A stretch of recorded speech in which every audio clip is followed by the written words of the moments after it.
Улундо аралы.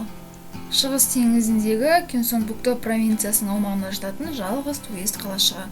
Аралдың шығыстан батысқа қарай ұзындығы 10 км, оңтүстіктен солтүстікке қарай 9,5, ал толық шеңбері 56,5 км құрайды. Бұл арал өзінің табиғи байлығымен, флора, фаунасымен мақтанады.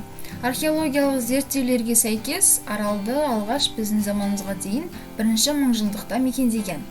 Улундо туралы алғашқы жазба Самгук шежіресінде кездеседі және 512 жылдан басталады. Сила патшалығының генералы Лисабу бұрын Усангук автономиялық мемлекеті болған аралды жаулап алған кезінен бастау алады. 1787 жылы Лапируз экспедициясы Кореяның шығыс жағалауын зерттеп, осы аралды тауып, оны экспедиция астрономы Жозеф Липота Дажеленің атымен Дажеле аралы деп атады.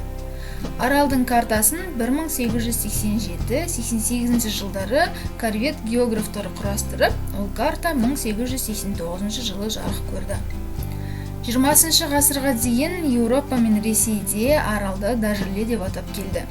Корея императоры Коджон 1900 жылы 25 қазанда нөмір 41 қаулысымен аралды Улундо деп атауға бұйрық берді. Улундодағы демалыстың негізгі түрлері тау туризмі және балық аулау. Сонымен қатар серуендеу, қайықтар, арал айналасында туристер, соның ішінде ерекше жартастар мен кішкентай Чукто аралында көруге болады. Аралдың тағы да басқа туристік орындары өте көп. Сонинбон аралының ең биік шыңы 984 метрді құрайды. Понне сарқырамасы, табиғи мұз үйі және Лианкур аралдарының көрінісі бар.